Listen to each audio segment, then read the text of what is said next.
Well, a Vietnam veteran in Northeast Columbia could be in line to receive the military's highest honor, the Medal of Honor. It stems from an action that you've never heard of. It happened at a time when many thought the war was all but over.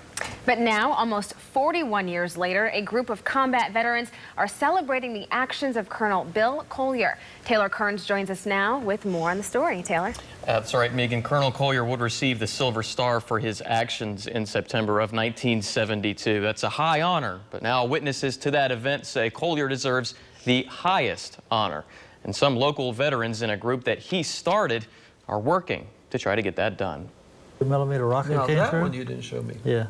In 41 years, Colonel Bill Collier has never done this. That little fella, that's one of the two mortarmen. Talk about his experience in Vietnam. I didn't want to talk about it.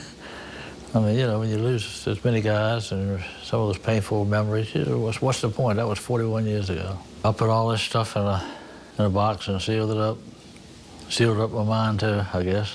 It wasn't until he joined a combat veterans support group at Northeast Presbyterian that he opened up. Initially, he wanted to help them. I'm convinced that helping these guys means a combat vet talking to a combat vet. Cannot overemphasize that. There's an understanding there that's hard to, for anyone, it's hard to explain, and it's the only way it works. That understanding allowed Collier to dig out a dusty old recording, a debrief of a mission no one had read about, and one Collier's fellow veterans couldn't believe. We all just sat there, and across the board, we were just saying, that's a Medal of Honor. It was 1972. American combat troops were gone, and peace talks were going on in Paris. Collier, then a major, was a U.S. Army advisor to the Mo Duc district of Vietnam. It was a farming community. They were peasants, third world peasants. About 120 were under his command. They were basically the South Vietnamese National Guard. Collier was one of only 2 Americans at a district headquarters that was no bigger than a football field. At 5 o'clock in the morning on 16 September, the siege of what I call the siege of Mo Duc began. The North Vietnamese army, wearing sashes that read "Liberate Mo Duc," attacked just before sunrise. There were hundreds in that first wave, but hours later, there would be thousands. Collier knew he wouldn't make it. I would say by the time the second limited attack occurred in the early afternoon, I knew we were eventually doomed. It was just a matter of fighting to the finish, so to speak. Casualties mounted quickly. His sergeant, the only other English speaker, was killed in a rocket attack. I lost my NCO, an interpreter, and dogs. All radios, all my weapons. The ammunition caught fire and the place burned. Things got worse when the NVA started launching attacks from a nearby refugee camp, home to about 20,000 people. They figured Collier wouldn't risk killing civilians, and they were right. I knew the kids. I knew their mamas and their dads, you know, and stopped and talked to them and so forth. I just couldn't do it, so I didn't. That decision would pay off. Those refugees began radioing in positions of enemy commanders and mortar crews. Collier wouldn't have any way of hitting them, though, until the skies cleared, and in came 1 Air Force plane and 2 men, Captains Richard Poling and Joe Personette. Personette was an observer, he and his pilot flying as low as 50 feet, firing on the waves of enemy soldiers. He'd never seen anything like it, and he can still see it today. It was close quarters combat in every sense of the word. Whoever they captured that day, they killed. They didn't take any prisoners. Below, Collier was running back and forth between the front lines and an observation tower using a short-range radio to coordinate between Personette and a Navy ship that had just arrived off the coast. With the fighting in its second day, the NVA weren't finished. Waves of them overcame Collier's walls and barbed wire.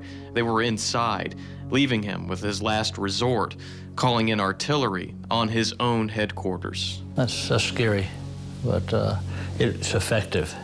It stopped the attacks all 3 times.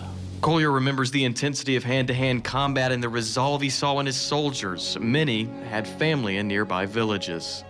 By the time we had our second limited attack, these guys were ready to stand and fight, and they did. They were absolutely marvelous. I couldn't let them know how decimated we were. 54 hours after the fighting started, the siege was finally over. Through hundreds of mortars and at least 2,000 enemy soldiers, only 21 of Collier's men were left standing. An exhausted few, who Personette says survived because of one man. It was inspirational. If I would use one word, it was inspirational leadership. He knew that his fate had already been sealed. He was overwhelmed, and he didn't flinch. He didn't hesitate, and he kept rallying the troops in such a manner that they overcame a certain defeat. This is what they were going to raise over Mo Duc. The Army never heard Personette's account, but they have now. And with witnesses, the Medal of Honor could be within reach, thanks to a veterans group who wouldn't let an unbelievable story go unheard. As a member of the Northeast Presbyterian Church Combat Support Group, no, I cannot let it lie. It's my duty. It is unbelievable. It's unbelievable I got out of that alive. I appreciate what these guys have done, and I appreciate them thinking about it, but more importantly, now they've made me talk about it so my children and my grandchildren will know some of the things that happened in Vietnam.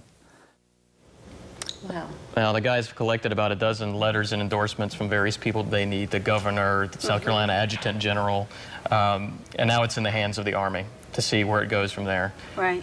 But, well, it's a very intense vetting process. As it should be. You know, you covered Sure. the story of Kyle Carpenter. And Right. so, you know, going through the same thing, they want to be very meticulous in documenting every aspect of the story and making sure, you know, that it all lines up. But obviously no one doubts the courage and the valor and the honor. I mean, just an Well, yeah, incredible and you story. know, and from his perspective, he is, even if he doesn't get the medal, what he is really hoping that at least the story can get out there, at least more people will know about it. It'll be Yes. written about and recognized as one of these really just impressive coordinations of a Navy ship, the Air Force, the Army on the ground. Right.